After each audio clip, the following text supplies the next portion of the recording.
18. Reading biography, especially of men whose primary object has been something other than money making, I've noticed that most of them sooner or later run into a promoter or a promotion and get badly singed. I have been no exception, though I must say that I do not believe any of the men who tried to exploit or subsidize me or my work had base motives. On the contrary, most of them were actuated by a desire to increase my usefulness and to widen the scope of my experiments and to broadcast the results over a greater area. No, I could usually smell out a rascal before he had reached the front door, and so could head him off. I would rather have 5 energetic and competent enemies than one fool friend. Now and again, my friends have led me astray, and it has cost me a lot of money, a world of trouble, and a multitude of worries before I got back on the main track again. For more than 20 years, I was embroiled in business relations with various people, and I had my wisdom teeth cut on some pretty tough bones in that period. The spineless cactus enterprise attracted a great deal of attention. Taken altogether, I had quite a name. I had delivered a lecture or two and written constantly of my own specialty. A group of friends suggested that I should give up my actual experiments and go to teaching my methods to others at one of the big universities. In spite of the fact that I was definitely opposed to this project from the first, I was approached by several educators, and finally I did give a series of lectures as part of the regular course at Stanford University. But I steadfastly refused to turn teacher. What I needed was to be free to attend my experiments, which were still way up in the thousands year in and year out.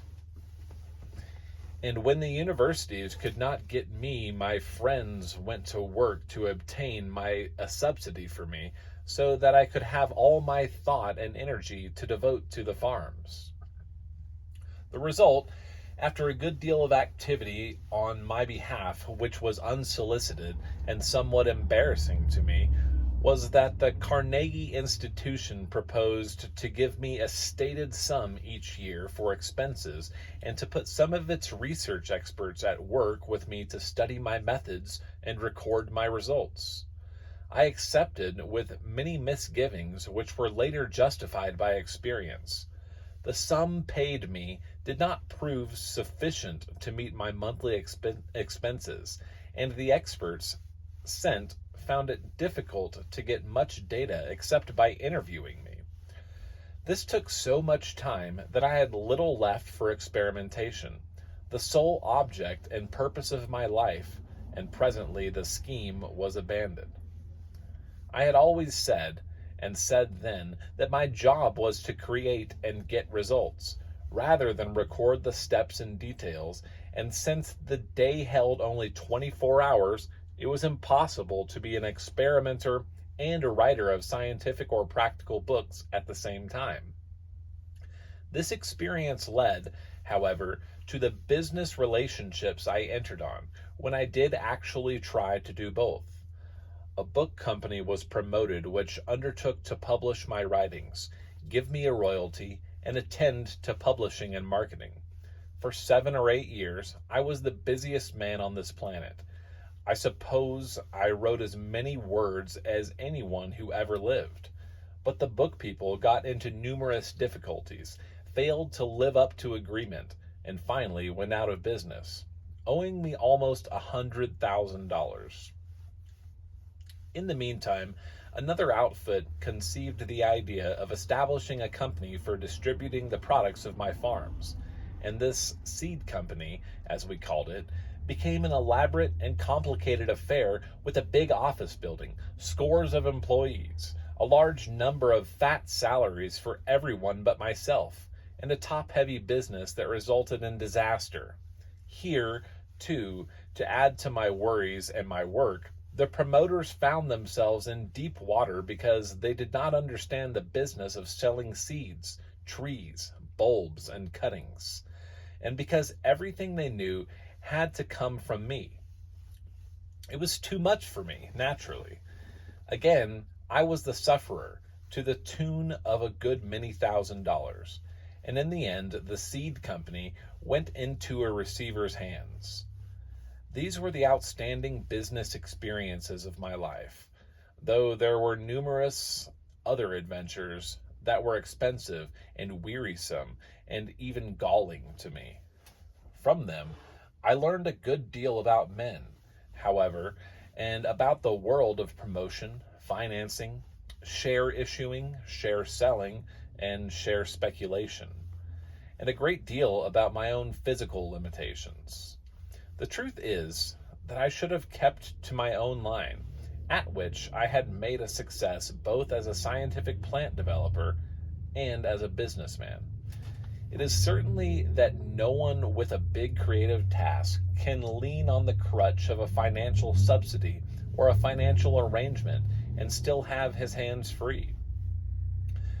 If I had read Nature's book more closely, I should have been warned by its lessons as well as by my own instincts in these matters. Man's institutions, man's knowledge, and man's conclusions are built immediately from natural phenomena, derived from natural sources, or drawn from natural laws. Cupidity, greed, and selfishness are about the only pure human inventions we can find. The hog's habits are due to the fact that he is hungry all the time, and not to the fact that he is just plain swinish toward his fellow hogs.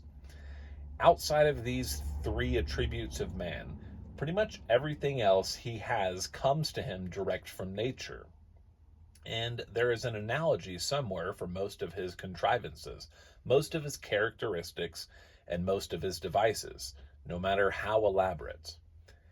Every sort and kind and variety of crutch, in nature and in man, is harmful, except the prop that is made necessary by an actual physical deformity. In nature, the weaklings fall out of the race, and the plants or animals that cannot do their work and make their way unaided are dispensed with pretty summarily. Man attempts to support and strengthen himself with various aids and assistances, but it is rarely ever that his plan succeeds. The man or the institution that is really necessary and really efficient does not need an endowment. By that, I do not mean that such organizations as universities should be strictly self-supporting.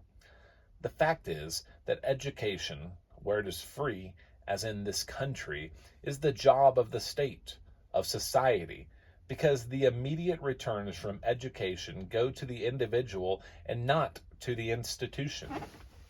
Therefore, either the public as a political entity has to supply the necessary funds, or else the public as a group of voluntary donors has to do it.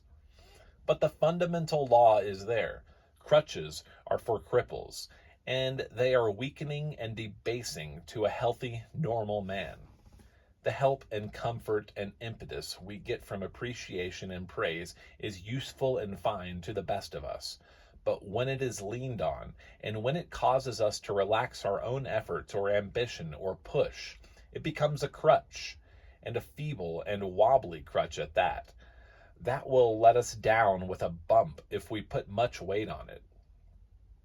There is an excellent reason for this, which can be found repeated and repeated in illustrations from nature. The individual must be self-reliant and, in a sense, self-sufficient, or else he goes down. By self-sufficient, I mean able to employ his own efforts and capitalize his own abilities so that they coordinate with the efforts and abilities of others without putting any weight on them. Biologists call this symbiosis.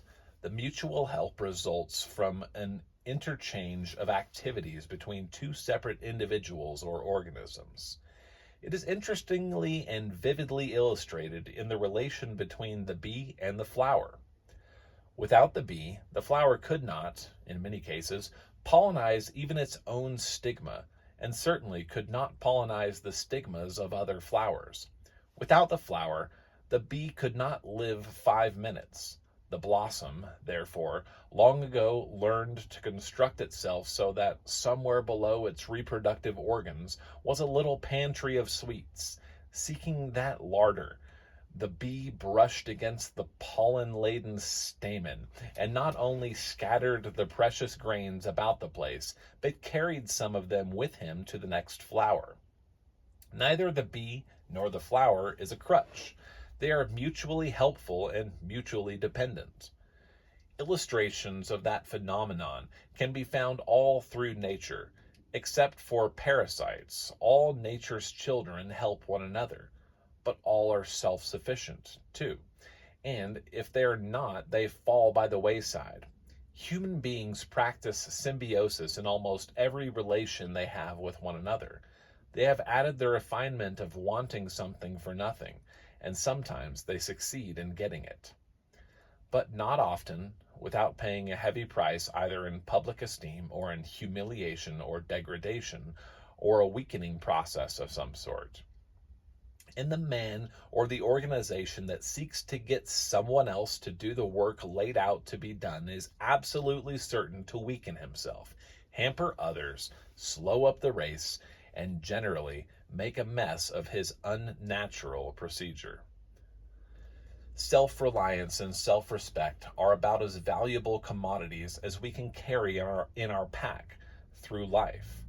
The one depends on the other and follows it, and you will have to search a long way through nature to find an instance where the individual relies wholly on another and merely sponges his way. The parasite happens to grow through borrowing from a tree or a plant, but it has to find a place to take root. It must spread leaves and extend root mouths and resist enemies, just as any other plant does. I do not present the parasite in plants as a model or pattern, but it has to be self-reliant and attend to its own job, or else it cannot live. The human parasite, as found in many forms and in many grades of society, scarcely does this. He is just an encumbrance and a load on his fellows. Perhaps someday we will take a lesson from the bees and kill off our drones. The necessity for self-reliance and effort and ambition in the human individual is necessitated by the law. This law develops what is often called a struggle, and many people speak of the Darwinian theory of the survival of the fittest as harsh, cruel, and merciless. Just at present, America is full of young gentlemen who are trying in art, in literature, and the theater to picture that struggle in its darker aspects. They call themselves realists, I believe, and the public gets the idea from them that there is only one side to the picture. That is the way with us. We have a sluggish liver, or we overeat, or we wake up with a headache, and all day long we can only see the dark side of things. We deplore the fight we have to make for existence, for happiness, for decency and uprightness. It looks so much easier to give up and be immoral and lazy and blame natural law for the whole business. But the struggle for existence is what makes the world what it is, both the dark side and the light and beautiful and inspiring.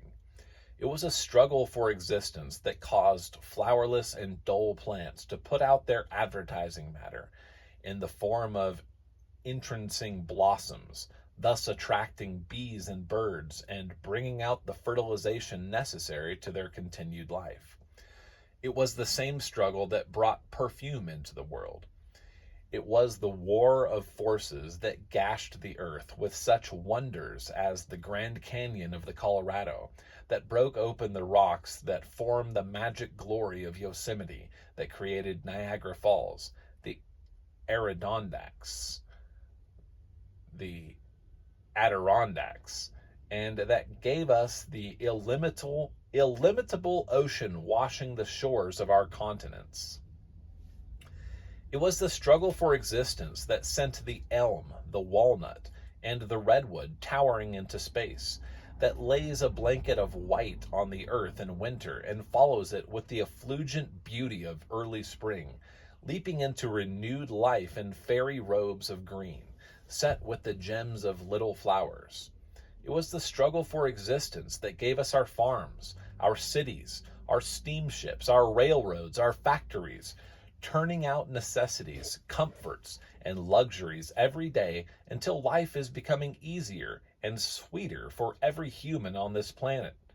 It was the struggle for existence that gave us Muhammad and Christ and Charlemagne and Napoleon and Lincoln and Rockefeller and Edison and all our pioneers and leaders and warriors and thinkers and doers in a world that is not made up entirely of failures and traitors and rascals.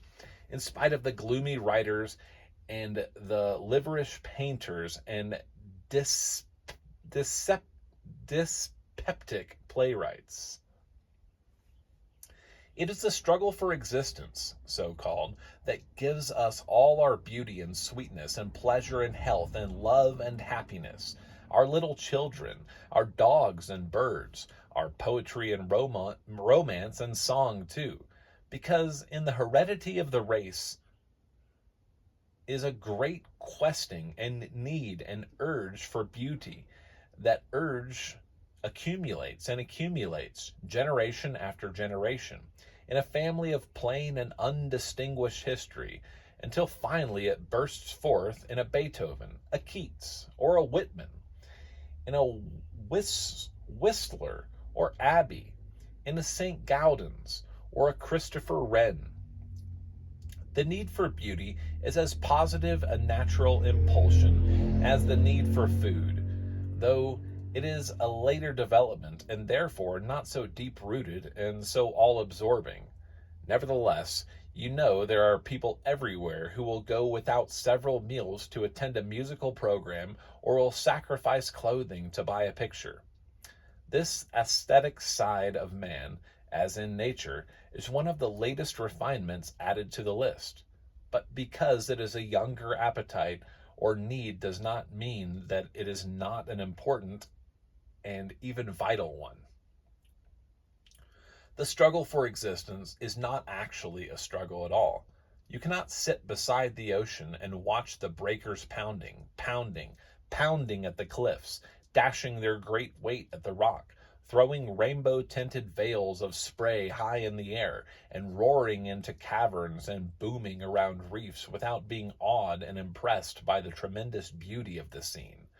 You cannot stand in a garden or contemplate the butterflies and the hummingbirds and the bees sailing or whirring or darting from one lovely blossom to another without being rested and refreshed and gratified. Yet in both cases, this impulse is so wrongly called the struggle for existence is being perfectly exemplified before your eyes.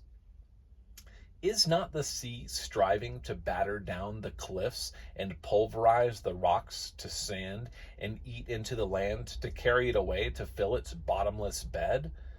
Is not the butterfly hurrying to get its sip of sweet before death overtakes it and leaves it no time to mature and deposit the egg, which will bring about a caterpillar that will turn into another butterfly? Is not the bee storing food for the hive to make possible the life of the swarm that is to come? Is not the hummingbird whirring through its work, hard-pressed to get a store of food for its little ones, tucked away in a tiny hammock nest somewhere under a palm leaf or in a thicket of hedge? It is life or death for the sea and the land. Which will win? Is it life or death for flower and bird and insect? It is life or death for flower and bird and insect.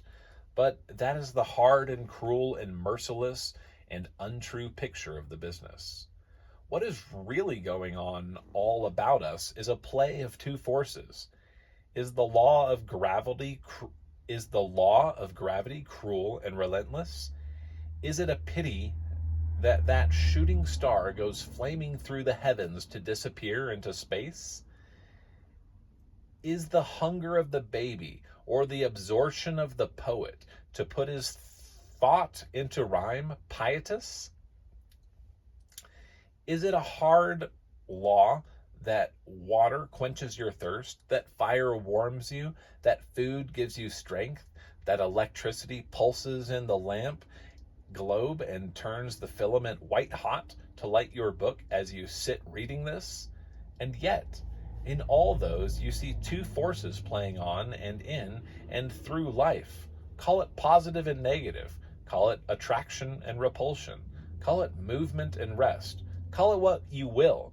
But by whatever name it goes, it is two opposites acting and interacting and counteracting and reacting on one on the other through the whole universe by its processes and procedures, bringing into existence pleasure and pain, hunger and food, thirst and water, heat and cold, joy and sorrow, success and failure, black and white, light and shadow, tears and laughter, the flaming star and the midnight blackness of a cave, a beautiful woman and a crawling slug, a cruel tyrant and a laughing baby, a redwood tree and the poison ivy, the abundant health of the athlete and the running and putrid sores of a leper. Those who prefer see only the blackness, the slug, the monster, poisonous air, and deadly disease. For me, I like to walk in my gardens and see this eternal interplay of the two forces as it appears in beauty and fragrance. I prefer the glad welcome in the eyes of my dog, Bonita, and the glad shout of delight from my little ward, Betty Jane. I choose to contemplate the serenity of my home, the companionship of my dear wife, my Betty, the staunch loyalty of my friends, the warming and almost universal gratitude of the people of the world to me for the work I have done and the service I am trying to perform. No, the struggle for existence and the difficulties into which a few business relationships brought me, and the failure of trusted men, and the pettiness of a few, and the handicaps and weakness and debilities that have hampered me are negligible to me. At 77 years of age, I can look back with pleasure and delight on my experience. To me, the struggle has been a game, free from bitterness, broken only by just penalties, played with the utmost fairness under the rules, and leaving me now the sense of having won a few points and made a few first places, and having been rewarded generously for my effort. The law of life, Darwin said, is the survival of the fittest. I would like to amend his statement and assert that the law is the boundless reward of the industrious, the courageous, the true, in short, of the fit.